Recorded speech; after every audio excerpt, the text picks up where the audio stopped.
আমার চ্যানেলে তোমাদের সকলকে স্বাগত। আজ আমরা মাধ্যমিক এবিটিএ টেস্ট পেপার থেকে ভূগোলের 845 নম্বর পেজের 34 নম্বর সেটটি সলভ করব।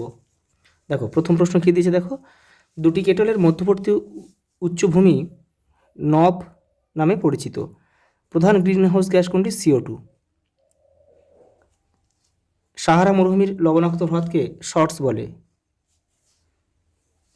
দৈনিক উষ্ণতার প্রসার বেশি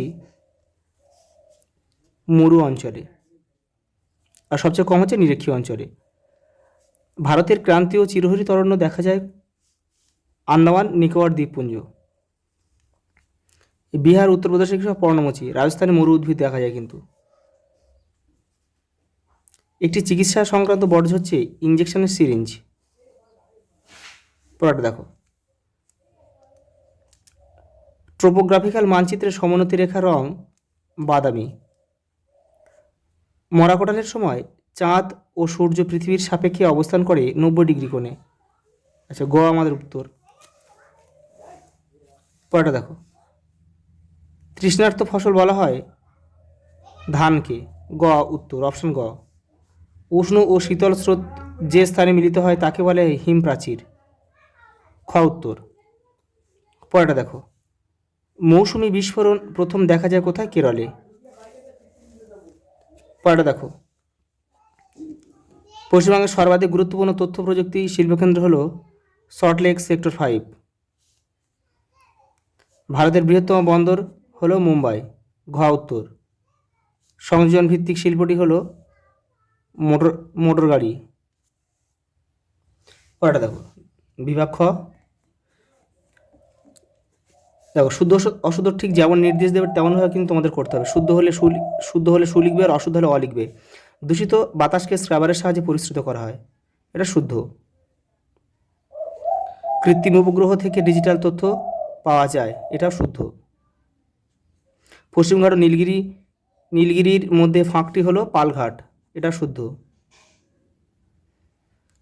শিব বালিয়াড়ির দুটি শিং থাকে, এটা অশুদ্ধ। এটা যদি বারখান হতো তাহলে কিন্তু বাক্যটা সঠিক হতো। সমুদ্র বায়ুর গতিবেগ বেশি থাকে ভোরে, এটাও অশুদ্ধ হবে। এটা সন্ধ্যা হলে বাক্যটা সঠিক হতো। ভূমধ্যসাগরীয় জলবায়ু অঞ্চলে শীতকালে বেশি বৃষ্টিপাত হয়, এটা শুদ্ধ। পরেটা দেখো, জলপ্রপাতের পাদদেশে মন্থকূপ সৃষ্টি হয়, এটা কিন্তু অশুদ্ধ। জলপ্রপাতের পাদদেশে সবসময় প্রপাতকূপ সৃষ্টি হয়।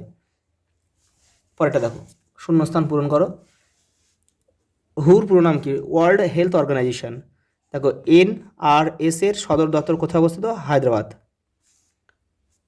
ন্যাশনাল রিমোট সেন্সিং এজেন্সি পুরো নাম। রসমতানে ভূমির প্রতিবাদ অংশে মসৃণ হয়। বালি দ্বারা গঠিত মরুভূমি সাহারায় আর্ক নামে পরিচিত। ঘূর্ণবাত উত্তর গোলার্ধে ঘড়ির কাঁটার বিপরীত দিকে বেঁকে প্রবাহিত হয়। দক্ষিণ ভারতের ম্যানচেস্টার বলা হয় কোয়েম্বাটোরকে, আর উত্তর ভারতের কানপুরকে বলা হয়। ভারতের দীর্ঘতম মেট্রো রেল আছে দিল্লিতে। দেখো, এসিকিউ দিয়েছে, নদীবাঁকের কোন অংশে ক্ষয় বেশি হয়? অবতল অংশে। একটি নিষ্ক্রিয় সেন্সরের নাম লেখো। Photographic camera. পেরু স্রোত কোন মহাসাগরে প্রবাহিত হয়? প্রশান্ত মহাসাগরে। কেরালার উপকূলে বালিয়াড়িগুলি কী নামে পরিচিত? থেরিস বা টেরিস। আর উপর হ্রদগুলি কয়াল নামে পরিচিত। আন্দামান ও নিকোবরের মধ্যবর্তী জলভাগ কী নামে পরিচিত? 10 ডিগ্রি চ্যানেল। ভারতের প্রথম কাপড়ের কল কোথায় স্থাপিত হয়? ঘুষুড়িতে। পরেটা দেখো, কোন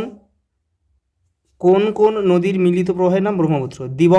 দিহং আর লোহিত, এই 3টি নদীর মিলিত প্রবাহ হচ্ছে ব্রহ্মপুত্র। ভারতের বৃহত্তম রাজ্যের নাম হচ্ছে রাজস্থান, আর ক্ষুদ্রতম হচ্ছে গোয়া। দেখো, একটা স্তম্ভ দিয়েছে, দেখো, কেউ তোমার তীর চিহ্ন কিন্তু মেলাবে না। দেখো, মরুদ্যান হবে মরু বসতি অঞ্চল, মানে মরুদ্যানে মরু বসতি অঞ্চল দেখা যায় যেহেতু জল পাওয়া যায়। কেন্দ্রীয় কৃষি গবেষণাগার পুসা, দিল্লির পুসা। ইউট্রোফিকেশন হবে জলজ প্রাণীর মৃত্যু, 2.4.3। আর মহারাষ্ট্র হবে কৃষ্ণ মৃত্তিকা অঞ্চল, যেখানে কার্পাস চাষ হয় প্রচুর পরিমাণে। 2.4.4। ম্যাপ পয়েন্টিংটা তোমাদের 30টা সেটে আমি করিয়ে দিয়েছি, একটা ভিডিও রয়েছে প্লেলিস্টে যাবে, ওখানে দেখবে 30টা সেট আমার একটা ভিডিওতে দিয়ে দিয়েছি। এমনি 30টা সেট যখন করেছি প্রত্যেকটা আমি আলাদা আলাদাভাবে করে দিয়েছি, এবং 30টা ম্যাপ আমি একটা ভিডিও আলাদাভাবে তোমাদেরকে আবার সেটাও দিয়ে দিয়েছি। তোমাদের যদি সুবিধা হয় ওখান থেকে তোমরা করে নেবে, একদম হুবহু সব কমন পাবে। প্রচুর শর্ট ম্যাপ পয়েন্টিং প্রচুর কমন রয়েছে, তোমরা এগুলো প্র্যাকটিস করো, সব কমন পেয়ে যাবে। তো আজ এই পর্যন্ত, দেখা হবে পরের ভিডিওতে।